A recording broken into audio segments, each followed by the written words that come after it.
As we begin a new month, December, panguva ino tirikuona kuti ma-Lieutenant aVP Constantino Chiwenga havasi kumira. They are moving on and moving forward and cheering and supporting VP Constantino Chiwenga vachiti nguva iri kuswedera pedyo.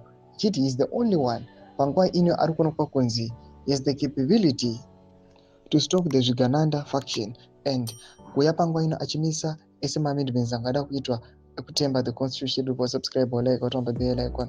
Panapa tichipinda paendo ezemakomichi anoposta VP Constantino Chiwenga wabuda nyora achiti happy new month maZimbabweans.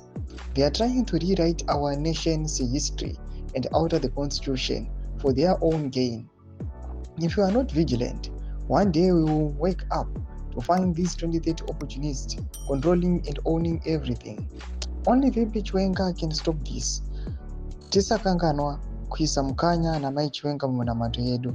Ndo mashukana mudanyorwa panguva ino awa nakudza MTC panguva ino achitegewana Isaac Makomichi pamwechete atega again Lynn Stasia panguva ino achiti aiwa people must brace VP Constantino Chiwenga ari kuuya panguva ino ari kuonekwa kunzi ari kustopa and he threatened Zvigananda. Yesterday takaona another address yaVP Constantino Chiwenga achiataka again Zvigananda achiti some of the people panguva ino vakungomuka vachitozviti vatova mamillionaire vatova nemazimari and vachidisha out akamomota vehicles kana mari. Anoenda mberi achinoti if they have money let them create ma-factories nyika yeZimbabwe va-create employment.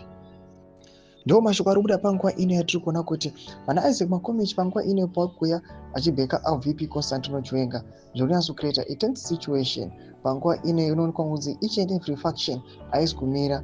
They are supporting their leaders panguva ino vachizama kuavoidana another faction ichiavoida kustopa another faction.